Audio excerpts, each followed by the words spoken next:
حضرت یہ ارشاد فرمائیے گا کہ مال وراثت میں کس رشتہ دار کو ہمیشہ حصہ ملتا ہے؟ جی یہ بہت اہم سوال ہے، اور بعض اوقات عوام اپنے اعتبار سے فیصلہ کرتی ہے کہ میرے حساب سے اس کو نہیں ملنا چاہیے اور میرے حساب سے اس کو ملنا چاہیے، اور اسی کی بنیاد پہ جائیداد ڈسٹریبیوٹ کر دیتے ہیں، حالانکہ جس کو انہوں نے سمجھا تھا نہیں ملنا چاہیے اس کے حوالے سے قرآن میں لکھا ہوتا ہے اس کو ملنا ہے، اللہ اکبر، اور نہ دے کے وہ غصب کا شکار ہو رہے ہوتے ہیں، اور میدان محشر میں ایک ایک پیسے کا حساب دینا پڑے گا جو وراثت روک لی ہے۔ تو اب اس میں بنیادی جو اصول ہے نا، اس میں 3 قسم کے رشتہ دار ہیں جن کو ہمیشہ وراثت سے حصہ ملے گا اگر وہ میت کے انتقال کے وقت زندہ ہیں، کہ جو پہلے مر گئے ان کو نہیں ملے گا۔ تو میت کے انتقال کے وقت 3 قسم کے رشتہ دار ہیں جن کو ہمیشہ ملے گا۔ والدین کو ہمیشہ ملے گا، اگر بیٹے کا انتقال ہوا، ماں باپ اس کے انتقال کے وقت زندہ ہیں، دنیا کی تو کوئی طاقت ماں باپ کا حصہ ختم نہیں کر سکتی، قرآن میں اللہ تعالیٰ نے ماں باپ کا حصہ لکھ دیا ہے۔ سبحان اللہ۔ دوسرے رشتہ دار ہیں اولاد،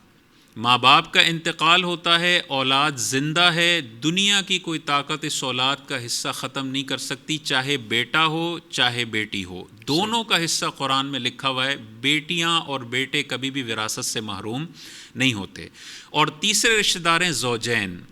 شوہر کا انتقال ہو تو بیوی کو ہمیشہ ملے گا، اور بیوی کو انتقال ہو تو شوہر کو ہمیشہ حصہ ملے گا۔ یہ وہ رشتہ دار ہیں جن کا حصہ اگر کوئی روکتا ہے تو اس کا مطلب وہ اللہ تعالیٰ کے فیصلوں کے مقابلے میں اپنی ایک عدالت قائم کیے ہوئے۔ اللہ اکبر۔ بعض اوقات بہو کے ساتھ ہوتا ہے، بیٹے کی بیوی کا انتقال ہو گیا، اب ساس، کیونکہ بیٹا اگر گھر میں جوائنٹ فیملی میں رہتا ہے نا تو بیٹے کی ساری جائیداد ابا کے کنٹرول میں ہوتی ہے، سسر صاحب کے۔ سسر صاحب کو ساس صاحبہ بولتی ہیں کہ بہو کی شکل مجھے پسند نہیں ہے، اس کو 1 روپیہ نہیں دینا، حالانکہ قرآن میں اللہ تعالیٰ نے لکھا ہے کہ اگر تمہارے شوہر انتقال کر جائیں تو بیویوں کا کیا حصہ ہے۔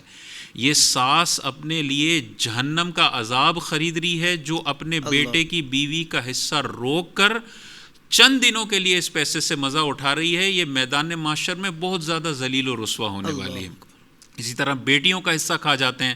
قرآن میں واضح طور پہ اللہ تعالیٰ نے ارشاد فرمایا بیٹوں کا بھی حصہ ہے اور بیٹیوں کا بھی حصہ ہے، وہ کھا جاتے ہیں، تو ان کو غور کرنا چاہیے۔ یہ 3 قسم کے رشتہ دار ہیں جن کو ہمیشہ حصہ ملتا ہے۔